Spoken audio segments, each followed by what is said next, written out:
একবার চিন্তা করুন জাতিসংঘের একটি বিশাল হলরুম, সেখানে উপস্থিত প্রায় সকল দেশের নেতারা। মঞ্চে উঠছেন Donald Trump, Vladimir Putin, Narendra Modi, Mohammed bin Salman সহ আরও অনেকে। এবং তারা সবাই তাদের বক্তব্যের শুরুতে একটি শব্দ বলছে, সেই একটি শব্দ হচ্ছে mister president.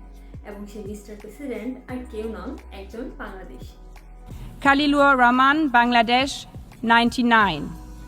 Andreas Kakouris, Cyprus, 91.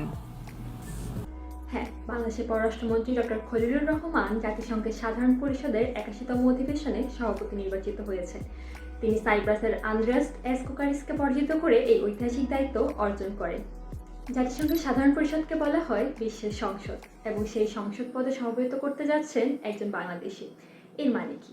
এর মানে হচ্ছে বিশ্ব নেতাদের ভাষণ পরিচালনা, কার্যক্রম তদারকি, সময়সীমা নির্ধারণ সহ বিশ্বের সবচেয়ে বড় কূটনৈতিক মঞ্চে বিশাল ভূমিকা রাখবে একজন বাংলাদেশী।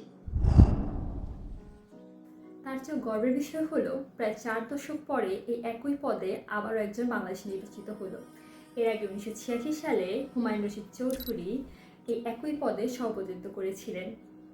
বিশ্বের সবচেয়ে বড় রাজনৈতিক মঞ্চে এবার বাংলাদেশের নাম আরও জোরালোভাবে উচ্চারিত হবে, কেননা বিশ্বমঞ্চের স্পিকারের হাতুড়ি এবার একজন বাংলাদেশির হাতে।